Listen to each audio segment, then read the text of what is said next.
J'ai la chance d'avoir avec moi le père Léopalme, recteur du sanctuaire de Notre-Dame de Banneux, dans la Belgique.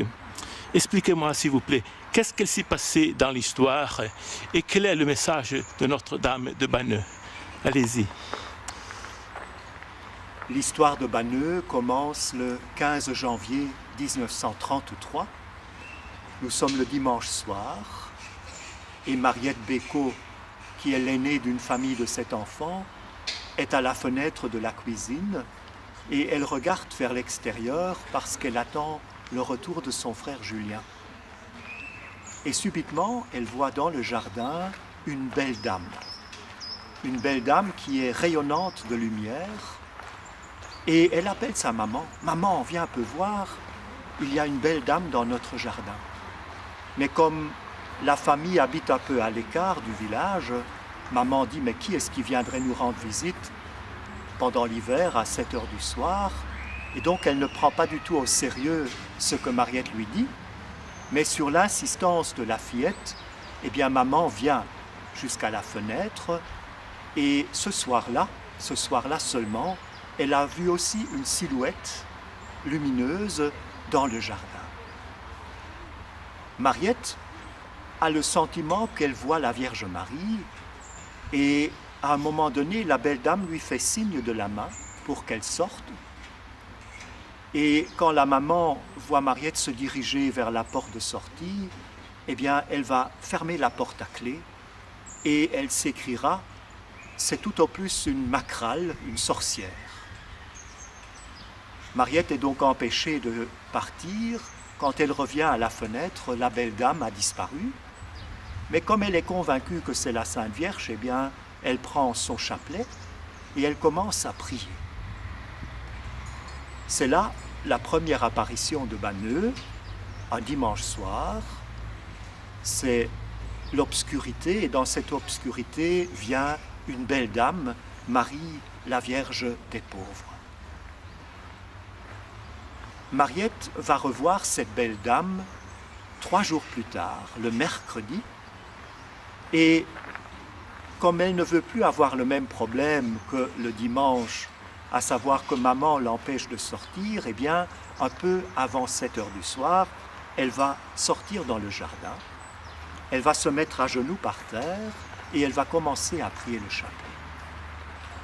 Et elle voit arriver la belle dame qui descend du ciel au-dessus des sapins et qui s'arrête là dans le jardin à une petite distance.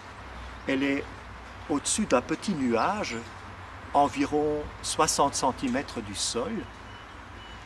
Et ce soir-là, la belle dame va faire signe à Mariette pour qu'elle la suive.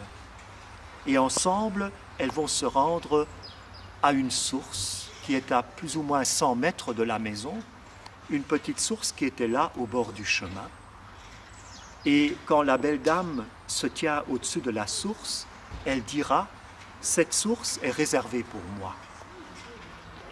Puis, elle dit à l'enfant « Poussez vos mains dans l'eau, poussez ». Mariette a dû faire un effort parce qu'il y avait de la glace sur l'eau de la source, et donc elle a dû pousser pour briser la glace. Là, elle fait un premier geste que tous les pèlerins vont faire à Banneux. On vient à la source pour pousser nos mains dans l'eau. Mais bien sûr, Mariette ne savait pas donner de sens à ce geste qu'elle faisait. Plus tard, on a compris que Marie nous conduit toujours à Jésus, qui est une source d'eau vive pour nous, et en poussant les mains dans l'eau, eh bien, nous entrons dans une relation vivante avec Jésus-Christ. Le lendemain, la belle dame revient, elle retourne à la source, et là, Marie va compléter le message en disant « Cette source est pour toutes les nations, pour les malades ». Et donc, Marie se réserve une source, d'abord pour accueillir les pays du monde entier. J'imagine que pour Mariette, ça ne voulait rien dire du tout. Elle a dû se dire, qu'est-ce que les gens de tous les pays viendraient faire ici, dans ce petit village? Et pourtant, 80 ans plus tard, eh ben, nous constatons que il y a des gens qui viennent de partout pour venir à la rencontre de Marie. Ce soir de la troisième apparition, Marie va aussi dire qui elle est. Et elle dira, et c'est quelque chose de tout à fait neuf, « Je suis la Vierge des pauvres ». Il faut savoir qu'en 1933, eh bien, beaucoup de gens étaient dans une grande pauvreté. Depuis 4 ans, on était dans une profonde crise économique et sociale. Et donc la pauvreté, c'était une réalité. Et Marie dit, je viens vous rejoindre dans votre pauvreté. Mais il n'y a pas que la pauvreté matérielle, évidemment. Plus tard, on a compris que les pauvretés qu'on peut apporter à Marie sont beaucoup plus vastes et beaucoup plus variées que la seule pauvreté matérielle. Là, nous avons déjà des éléments importants du message, une source qui représente le Christ, toutes les nations du monde qui viennent à cette source pour pousser les mains dans l'eau, et puis une place de choix, une place d'honneur pour les malades. Marie viendra une 4e fois pendant ce mois de janvier. Elle revient le 20 janvier et là, elles n'ont pas été jusqu'à la source. Marie va dire à la petite, quand elle lui demande « Que désirez-vous » ? « Je désirerai une petite chapelle. » Et très vite, on a construit une petite chapelle dans le jardin de la famille Bécaud. Marie a dit cela le 20 janvier et le 15 août de la même année, la petite chapelle, elle était prête, elle avait été construite et on peut donc dire que Marie avait été exaucée rapidement par les gens qui ont pris le message de Banneux au sérieux. Ce soir du 20 janvier, eh bien, Marie fait un geste particulier, elle impose les mains à Mariette et elle lui donne la bénédiction. Quand Mariette raconte cela au prêtre, eh bien, le prêtre lui dit « Ça veut dire que c'est fini. Les apparitions sont terminées, tu ne la verras plus. » À première vue, il a eu raison, puisque pendant 3 semaines, eh bien, Marie ne se donne plus à voir à la petite voyante. Et il faudra attendre vraiment longtemps. Il faudra beaucoup de prières et beaucoup de ferveur de la part de Mariette avant que la Vierge des pauvres ne revienne. Et elle revient le 11 février. Bien sûr, pour ceux qui ont une vénération pour Marie, pour ceux qui connaissent un peu les apparitions, ils savent que c'est la fête de Notre-Dame de Lourdes, le 11 février. Mariette l'ignorait, elle n'en savait rien du tout. Et donc Marie conduit la fillette à la source, et là elle va dire « Je viens soulager la souffrance ». Mariette ne comprend pas le mot « soulager », mais quand son papa le lui explique, eh bien, elle est joyeuse parce qu'elle comprend pourquoi Marie vient à Banneux. Il y aura encore 3 apparitions, une 6e le 15 février. Là, Marie va nous exhorter à la foi. Elle va dire « Croyez en moi, je croirai en vous ». Et elle va dire pour la première fois que nous sommes invités à prier. Prier beaucoup. C'est un élément du message qui va revenir chaque fois, lors de la 6e, 7e et 8e apparition. Prier beaucoup. Donc Marie a voulu que Banneux devienne un lieu de prière intensive, un lieu de prière persévérante, un lieu où les gens viennent pour offrir leur prière commune au Seigneur. La 7e apparition qui a eu lieu le 20 février, elle est très très courte. Il y a juste la parole de Marie qui dit « Priez beaucoup ». Puis, il y a un long temps où Marie n'est pas venue, 10 jours, et elle va se représenter une dernière fois le 2 mars. Entre-temps, On est passé de l'hiver presque au printemps. Il n'y a plus de neige, il n'y a plus de glace, mais le 2 mars, eh bien, il a plu toute la journée. Et le soir, il pleut encore tellement qu'on dit à Mariette, « Tu ne vas pas sortir, hein? Tu vas être mouillée tout de suite. » Mais Mariette insiste pour qu'on lui permette de sortir et 2 dames l'accompagnent avec des grands parapluies. Elle a à peine commencé à dire 2 dizaines que, eh bien, la pluie s'arrête. Le ciel s'éclaircit et on entend Mariette dire « La voilà !» Et Marie arrive pour la dernière fois. Et ce jour-là, elle vient comme signer son message. Elle va dire les titres qu'on lui donne depuis toujours. « Je suis la mère du Sauveur, la mère de Dieu ».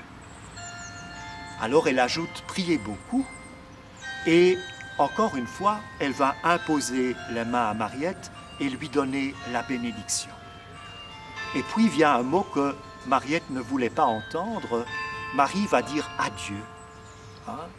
Et donc c'est pour Mariette le signal que les apparitions sont terminées.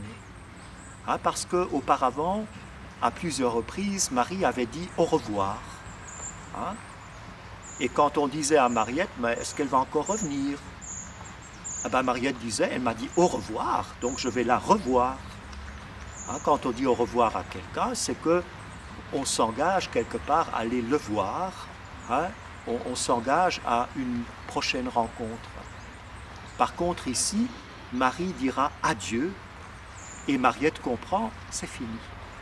Alors, ce soir-là, elle a pleuré beaucoup, elle est inconsolable et elle dira « je ne la verrai plus, je ne la verrai plus ».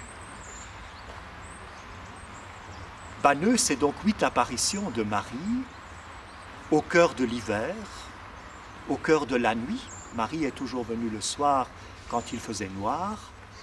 Marie se présente comme une lumière dans la nuit. Marie se présente comme une lumière sur le chemin qui conduit à la source, et cette source, c'est Jésus. Marie se présente comme un guide pour le pèlerin. Et donc, quand on vient à Banneux, je dis toujours qu'il y a 3 objets ou 3 lieux importants. Bien sûr, on va aller à la petite chapelle que Marie a voulu. Et elle a dit, je désirerais une petite chapelle. Et là, on a construit quelque chose de petit. Et quand on entre dans cette chapelle, eh bien, on se sent vraiment accueilli par Marie, personnellement. On ne peut d'ailleurs pas entrer très nombreux dans la chapelle. Et Marie qui regarde chacun et qui donne de l'importance à chacun. On n'est pas noyé dans la masse quand on vient à Banneux. Ça, c'est un premier élément. Puis, il y a la source. Marie nous prend par la main pour nous conduire à la source. Et cette source, c'est le Christ. Et donc, aller pousser ses mains dans l'eau, c'est se souvenir de son baptême, se souvenir du jour où nous sommes devenus fils et filles de Dieu, c'est dire aussi, ma vie, elle est dans la main de Dieu, je suis son enfant, et donc ma vie ne se limite pas à quelques années, quelques dizaines d'années sur la terre. Non, ma vie, eh bien, elle doit s'accomplir en Dieu. Dieu veut pour moi la vie éternelle. Et entre le jardin et la source, il y a le chemin, qui symbolise un peu le chemin de notre vie. Et Marie qui nous promet, eh bien, je chemine avec vous, je marche avec vous. Je suis avec vous sur la route, vous n'êtes jamais seul. Alors Marie est un peu notre guide sur le chemin de la foi. Marie est notre guide sur le chemin de la vie et elle voudrait bien que nous atteignions le but, c'est-à-dire notre rencontre avec le Seigneur Jésus, avec le ressuscité. L'évêque qui était à la tête du diocèse de Liège en 1933, c'est Monseigneur Kerkhoffs. Et il a pris beaucoup de temps avant de reconnaître les apparitions de Banneux. Il s'est vraiment donné le temps, parce qu'il voulait être sûr que les pèlerins qui viendraient ici ne se trompent pas et ne soient pas trompés. Et donc il a demandé à des commissions successives de se pencher sur le dossier de Banneux. Et la reconnaissance officielle des apparitions a eu lieu seulement le 22 août 1949, donc 16 ans après les apparitions. Mais il ne faut pas oublier qu'entre-temps, il y avait eu la Deuxième Guerre mondiale, qu'il fallait quand même commencer à reconstruire tous les pays qui étaient sinistrés par la guerre. Mais ce qui est très beau, c'est qu'il a vraiment voulu que le dossier de Banneux soit vraiment solide, et qu'il puisse donner le feu vert pour les pèlerinages. Mais évidemment, cette procédure officielle n'a pas empêché les pèlerins de venir. Dès 1933, les pèlerins sont venus en grand nombre, et en particulier les malades. Marie qui dit « Cette source est pour les malades, je viens soulager la souffrance », visiblement c'est un message qui a touché le cœur des malades. Et donc, tout de suite, on a dû essayer de trouver un lieu pour accueillir les malades. Et donc, on a pu acquérir un château qui est quand même à 1 kilomètre d'ici, où on a pu loger les premiers malades qui voulaient venir ici à Banneux. Et depuis 80 ans, eh bien, c'est un peu resté comme ça. Ceux qui sont accueillis de manière privilégiée, ce sont les malades. Nous avons ici à Banneux, un peu comme à Lourdes, une hospitalité qui a été agrandie, qui a été modernisée au fil des années. Et pendant toute la saison, ce sont les malades qui ont priorité.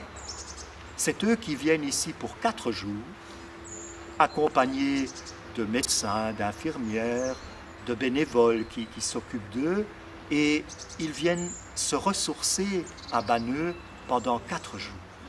Et pour eux, c'est vraiment un temps fort. Il s'agit évidemment d'un ressourcement spirituel, mais comme beaucoup de malades sont aussi très isolés chez eux, c'est aussi un moment très fraternel, très convivial. Et donc notre hospitalité, elle est là d'abord pour les malades. Bien sûr, il y a d'autres personnes qui veulent venir se ressourcer.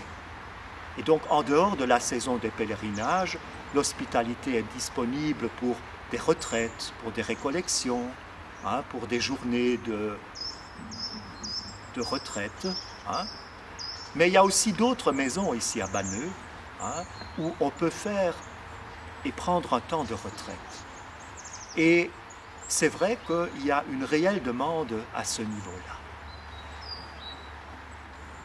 Ça, c'est un aspect. Des gens qui viennent pour plusieurs jours et qui veulent se ressourcer ici. Maintenant, il y a beaucoup de pèlerinages d'un jour.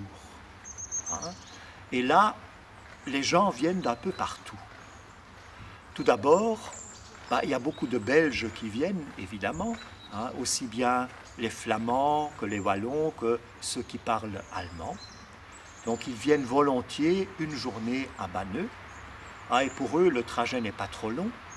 Il y a aussi tous les pays limitrophes qui peuvent organiser un pèlerinage qui peut se mettre dans une journée. C'est vrai, il faut se lever très tôt et on arrive à la maison fort tard, mais les gens sont prêts à faire l'effort pour venir rencontrer la Vierge des Pauvres, pour vivre quelque chose ensemble quand ils sont ici à Banneux. Ce qui est très marquant aussi, c'est qu'on voit ici des gens de toutes les nations, en particulier des personnes qui ont quitté leur pays, qui ont immigré et qui sont un peu dispersés dans toute l'Europe de l'Ouest et qui ont trouvé en Banneux un lieu où ils peuvent se rencontrer. où ils peuvent se voir. Alors ils viennent en pèlerinage, bien sûr, hein. Il y a un aspect religieux, mais ils viennent aussi pour se retrouver, hein. Donc Banneux est devenu un lieu de retrouvailles pour eux.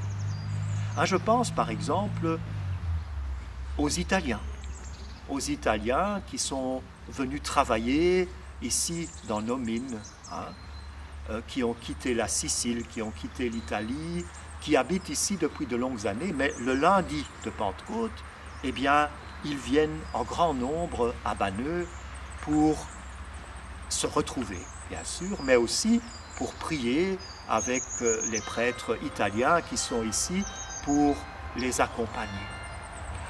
Je pense par exemple aux Vietnamiens. Hein, on a encore tous en tête l'histoire des boat people, hein, ces gens qui ont fui le Vietnam sur des bateaux de fortune souvent, qui sont arrivés ici en Europe, qui sont un peu partout, mais qui, le deuxième dimanche du mois de mai, viennent tous à Banneux. Alors on a 3 000 à 4 000 Vietnamiens qui se donnent rendez-vous ici.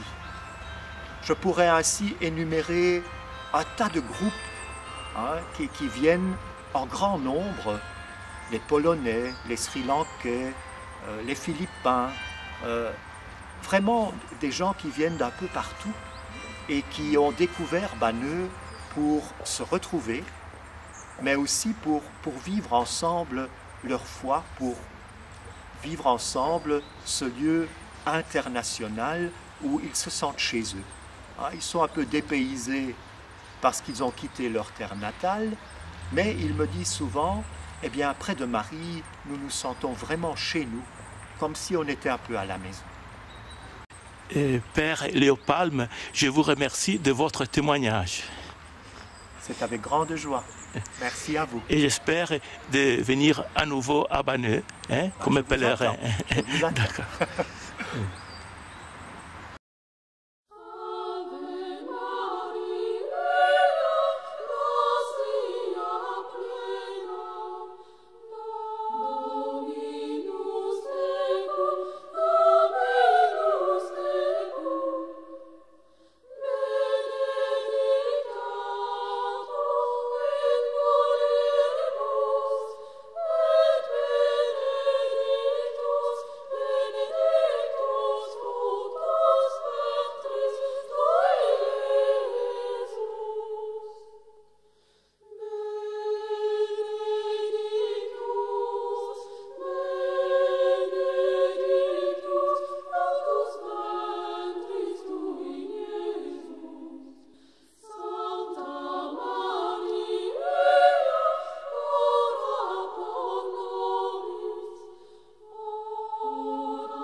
Allez-y, madame. Bonjour.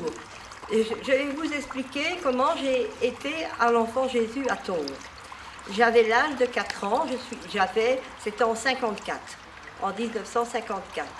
Il y avait des pèlerinages qui se réunissaient dans tous les villages, il y avait des électrices, et on disait dans les églises, et on a entendu, et on a été avec ma maman et la famille, et puis ma maman a organisé pendant 30 ans qu'on organisait un car pour aller à Tongres chaque année, et on repassait soit à Banneux, soit à Montaigu.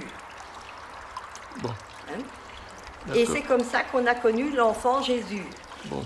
Et à ce moment-là, il y avait même de l'huile, on vendait des petites bouteilles et on mettait sur les maux ou quelqu'un qui était malade, on avait de l'huile de l'enfant Jésus. Bon.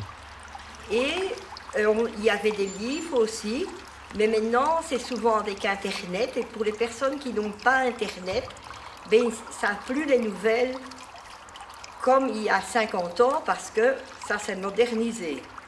Mais on croit toujours en l'enfant Jésus, on achète des neuvaines, on achète des médailles, et on brûle chaque mois, je ne sais pas les autres, mais je brûle de chaque 25 de chaque mois une bougie que j'ai de l'enfant Jésus, je l'allume et je prie parce que je sais que vers 10 heures, on prie on fait une messe à l'enfant Jésus et je suis en communication avec l'enfant Jésus d'un autre village, mais c'est la même chose.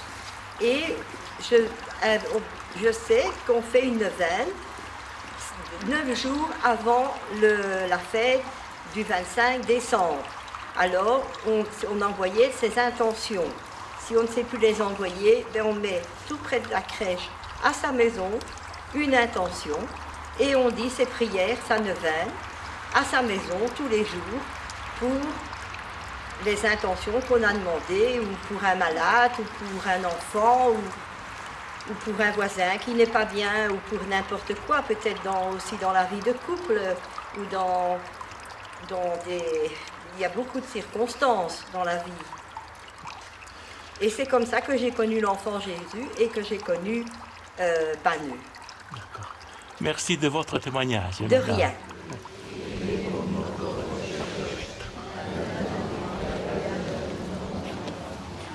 Je vous salue Marie, pleine de grâce, le Seigneur est avec vous.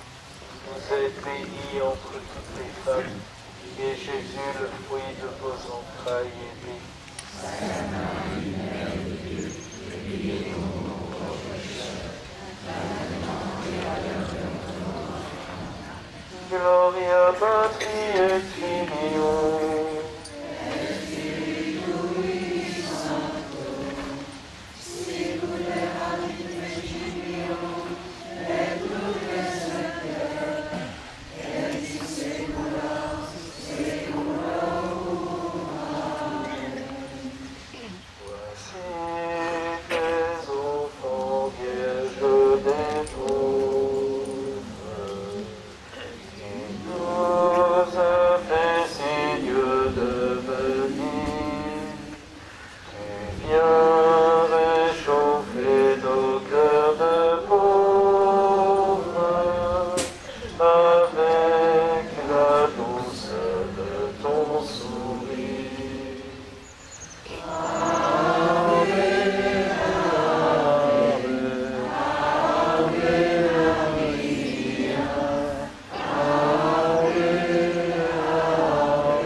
Marie, pleine de grâce, le Seigneur est avec vous.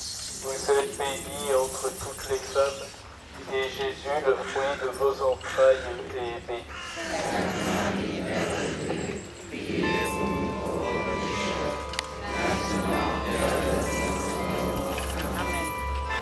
Je vous salue, Marie, pleine de grâce, le Seigneur est avec vous. Vous êtes bénie entre toutes les femmes, et Jésus, le fruit de vos entrailles, est béni.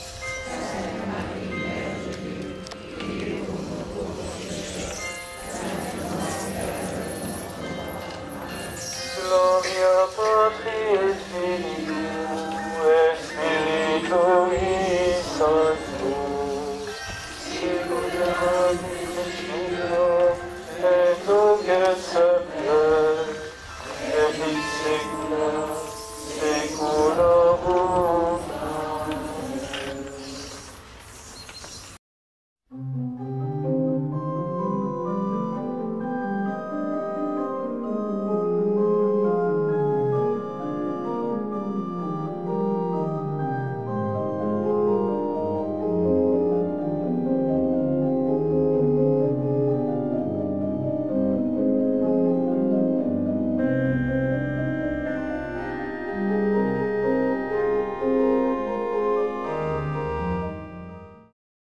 J'ai avec moi une femme et un homme de la Belgique. Ils sont tous les deux amis. Hein? Je voudrais savoir que signifie pour eux Notre-Dame de Banneux et quel est le message de Notre-Dame de Banneux. Ja. Allez-y. Dus meneer vraagt wat dat Banneux voor u betekent en wat dat dus de boodschap is dat je aan Banneux hebt. Ja, dat ik hier graag kom voor ons lieve vrouw, de Maagd der Armen. En ja, ook veel voor te vragen, ook, maar ook veel voor te bidden voor ons lieve vrouw. Uit dank, hetgeen dat ze allemaal al voor ons gedaan heeft. Ik heb wel 15 jaar een zieke man gehad. En hij heeft een operatie, een long afgenomen. En hij is dan toch nog 15 jaar kunnen leven. Dus we hebben toch nog altijd gelukkig met elkaar kunnen zijn. Nee, Frans. Oui, elle aime de venir ici et elle est contente de l'aide qu'elle a eue pour son mari malade. Elle a venu plusieurs des années ici avec son mari et maintenant elle vient avec moi. Je suis son ami maintenant, on a nous trouvé les deux. Wil je nog iets zeggen? Ja, het is hier voor met vrienden samen te komen. Heel gezellig ook. Nee, het is ook niet alleen voor te bidden, het is ook uit gezelligheid dat je samen al eens kan. Voor 5 dagen per jaar. Nee? Alors, elle est très contente de venir ici harmonieusement avec des amis. Et elle venait toujours pour 5 jours dans le temps. En met de zieke mensen.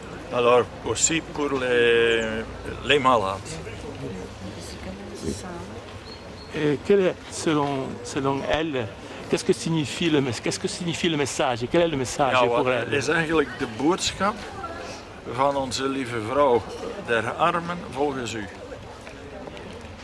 boodschap van onze lieve vrouw der armen. Ja, wat voelde zo? Ja, dat ze voor alle mensen is, ja. Maar uitsluitend nog liever de arme mensen zit. Hè? Ja, de nederige mensen. Oui, elle dit que elle est pour tous les gens, mais surtout pour les pauvres et les petits, je dirais. D'accord.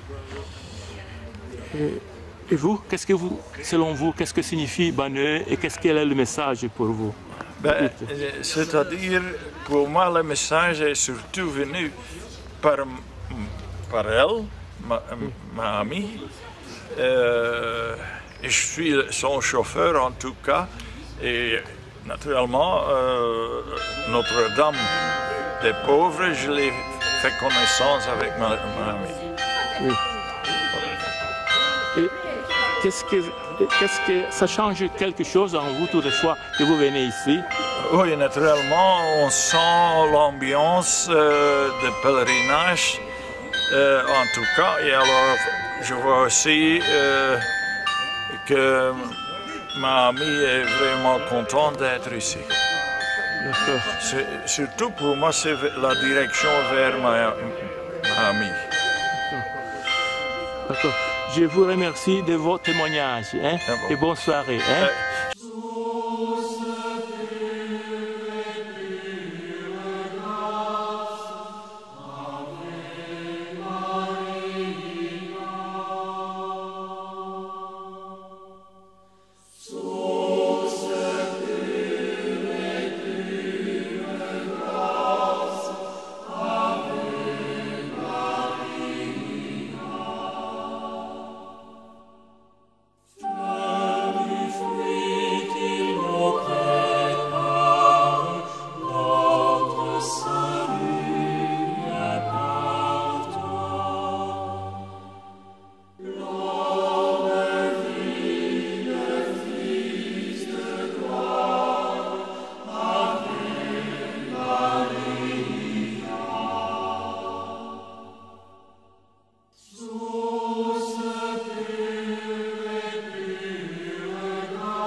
J'ai la chance d'avoir avec moi une bénévole de l'hospitalité de Banneux.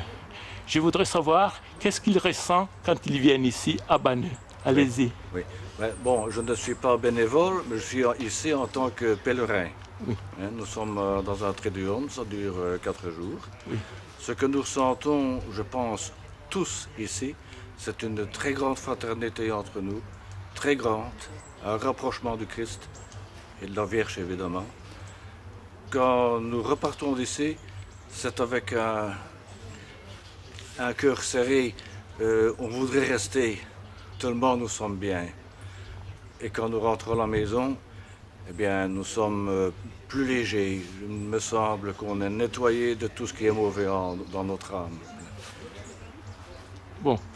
Et combien de fois vous venez ici comme pèlerin à Banneux? Oh, c'est la 5e ou 6e fois, je ne saurais pas dire exactement. C'est 6 ou 7 fois. Et quand vous venez ici, vous ressentez la même chose ou toujours il y a quelque chose qui change en vous? Non, c'est toujours pareil. C'est toujours pareil. Je ressens toujours la même chose. C'est-à-dire? La fraternité, oui. Un allègement de l'âme. Oui. Mais en vous-même, je vous dis, dans votre esprit, hein, quand vous êtes, je pense que quelque chose bouge de plus, je pense. Oui, on se sent c'est un renouveau, renouveau. Exactement. Bon, je vous remercie de votre témoignage. Il n'y a vraiment pas de quoi. Donc ici, voilà, mais personnellement, je fais partie des bénévoles qui viennent pour aider certaines personnes qui désirent rencontrer la Vierge Marie et son Fils au travers d'elle, dans ce lieu qui est quand même extraordinaire. Parce que nous avons quantité de pèlerins qui arrivent ici de tout azimut, des pèlerins tristes, qui portent de lourdes choses, qui ont vécu des choses très très dures et qui retrouvent ici une certaine sérénité en déposant au pied de la Vierge toutes leurs souffrances et tout leur tracas. Et moi, ce qui me fait toujours très plaisir et ce qui fait plaisir à tous les bénévoles, c'est le témoignage de tous ces pèlerins qui, quand ils repartent les larmes aux yeux, parce qu'ils sont venus chargés de souffrance et ils repartent heureux, apaisés.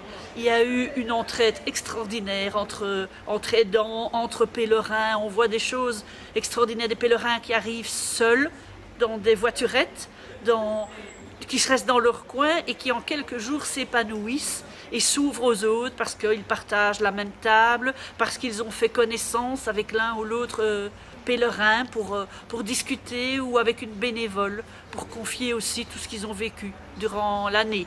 Ce qui est amusant, c'est de les retrouver aussi d'une année à l'autre, parce qu'on a l'impression qu'à la fin, on forme une grande famille. Ici à Banneux, et dans l'hospitalité de Banneux, Oui.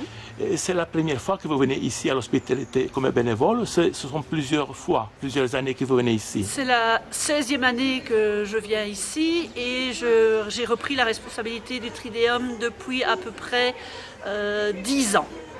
Donc 10 années avec une équipe de 3 personnes. On prend en charge toute l'organisation du Trideum et voilà, on prend les inscriptions qui arrivent chez nous. On organise tout parce qu'il y a un travail extraordinaire avant. Un travail qui se fait pendant 15 jours, 3 semaines, l'encodage des inscriptions, les charges pour les bénévoles, et tout ça se fait dans la bonne humeur de savoir qu'on va retrouver tous les pèlerins auxquels nous sommes habitués, et de savoir qu'ils vont être contents de nous revoir chaque année. Bon.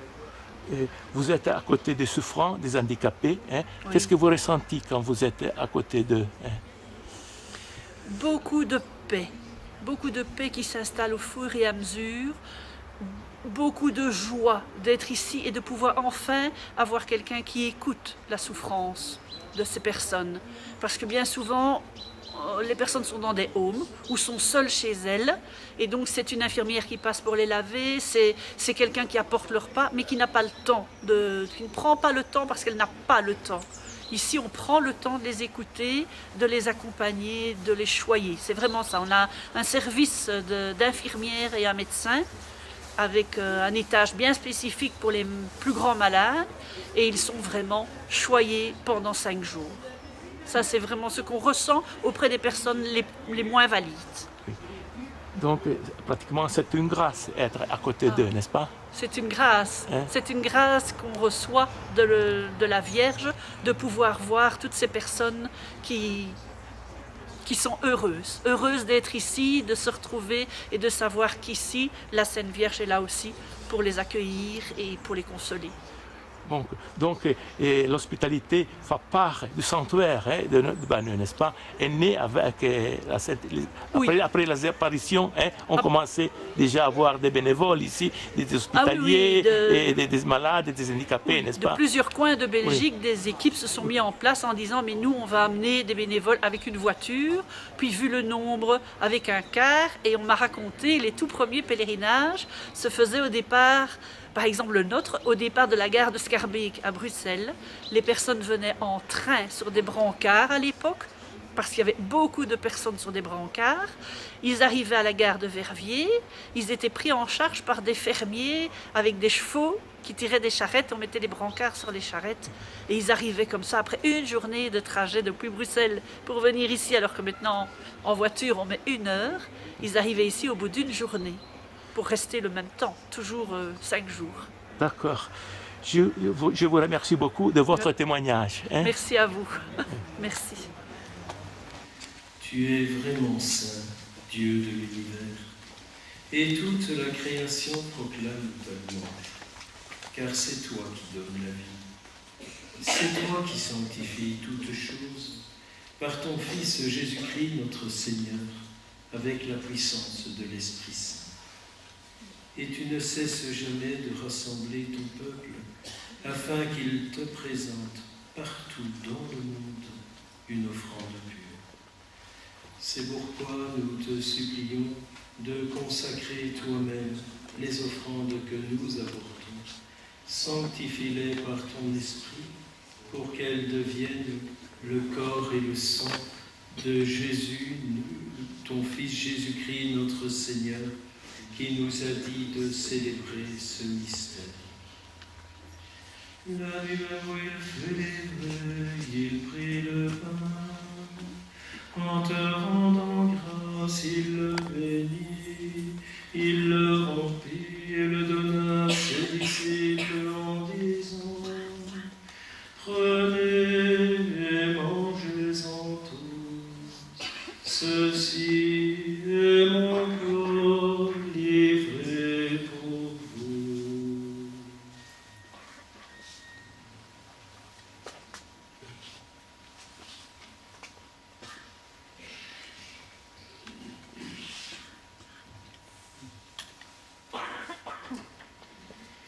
De même, à la fin du repas, il prit la coupe.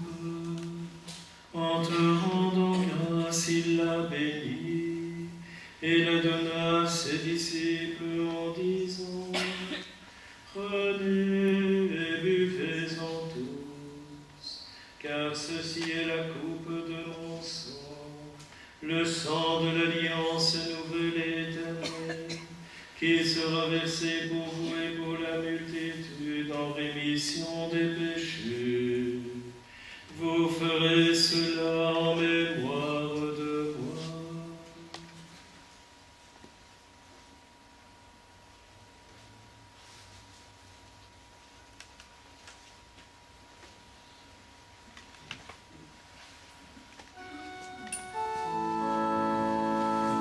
Il est grand le mystère de la foi.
Seigneur, bénis-nous. À la prière de Marie qui soulage les malades, Seigneur, bénis-nous. Seigneur, bénis-nous. À la prière de Marie qui soulage la souffrance, Seigneur, bénis-nous. Seigneur, bénis-nous.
Je suis ici, près de l'hospitalité de Banneux, avec un bénévole. Je voudrais savoir qu'est-ce qu'il ressent en soi-même quand il est ici, chez les handicapés. Allez-y. Ben, on ressent une atmosphère tout à fait spéciale. Donc la foi, qu'on vient se ressourcer auprès de la Vierge pour un peu soulager tous les problèmes de tous les jours quotidiens. Et c'est un peu tout à fait spécial, qu'on sait rarement décrire. Et naturellement, je consacre ces quelques jours dans l'espoir peut-être que si un jour je suis atteint, peut-être aussi, quelqu'un puisse aussi peut-être m'aider, qui sait. La grâce de Dieu, la divine foi, c'est... Voilà. Alors, quand vous êtes à côté des souffrants, des handicapés, hein? Qu'est-ce que vous ressentez en vous, hein? Et qu'est-ce que vous apporte ça? Mais je me fais tout petit. Je crois que c'est, je ne sais pas, c'est peut-être l'appel du Seigneur ou de la Vierge qui demande aussi qu'on doit avoir cette fraternité, en tout cas, pour les personnes les plus souffrantes. Et voilà. Il y a un service ici qui s'occupe pour accueillir toutes ces personnes malades qui ont besoin un tout petit peu de la chaleur fraternelle. Et on m'a demandé de pouvoir aider parce qu'il n'y avait pas suffisamment de personnes afin de conduire différents offices. Et c'est tout à fait ma première expérience. Bon. Donc je vous remercie de votre témoignage. Hein. Je suis avec un pèlerin, Justin, qui est ici à Banneux. Oui. Je voudrais savoir qu'est-ce que signifie pour lui Banneux et surtout l'hospitalité de Banneux. Allez-y. Moi, Banneux, ça signifie c'est un lieu où on vient chercher la force de Dieu. On vient vers celle que le Seigneur nous a donnée, qui est notre maman, la très sainte Vierge Marie. Ici, il y a tout. Elle comprend tout, elle voit tout, elle esquisse tout, elle nous donne tout. Quand nous venons ici, nous venons les mains vides. Nous rentrons avec une multitude de grâces visibles et invisibles. Nous croyons en elle. Ce n'est pas nous qui croyons en elle. Elle a commencé à nous dire d'abord, elle croit en nous, et si nous croyons en elle. Et je vous assure, sans prétention, par l'humilité, la Vierge, elle est ici, elle fait son travail, elle est présente ici, dans cet hôpital. Je ne connaissais pas encore cet hôpital, je venais seulement en pèlerinage, mais maintenant j'y loge avec ma fille, qui est malade, qui a eu un accident, qui était morte, mais qui est revenue en vie après avoir secouru par un pompier. La Vierge est ici. la Vierge nous aime. Venez ici voir de votre propre yeux.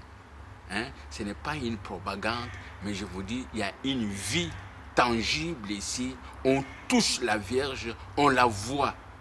Elle parle avec son cœur parce qu'elle ne fait pas trop de bruit. Il faut l'écouter, ce qu'elle vous dit.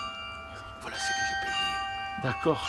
Je vous remercie beaucoup de votre témoignage, Justin. Hein? Oui. Et je vous souhaite le meilleur pour vous et pour votre fille. Hein? J'aimerais finir pour vous dire, je voudrais demander pardon à ceux qui suivent, à ceux qui vont suivre cette interview, qui ne pensent pas que je suis en train de faire une propagande de la Vierge. Non. Parce qu'ils comprennent que je vis ma vie, je témoigne ce que moi je vis. Bien sûr. Je ne fais pas la propagande. Bien sûr. Je dois témoigner la vie de la Vierge par ma vie. C'est le témoignage pratiquement de l'Évangile. Voilà, c'est ça. Oui. Je vous remercie beaucoup. D'accord, hein. ok.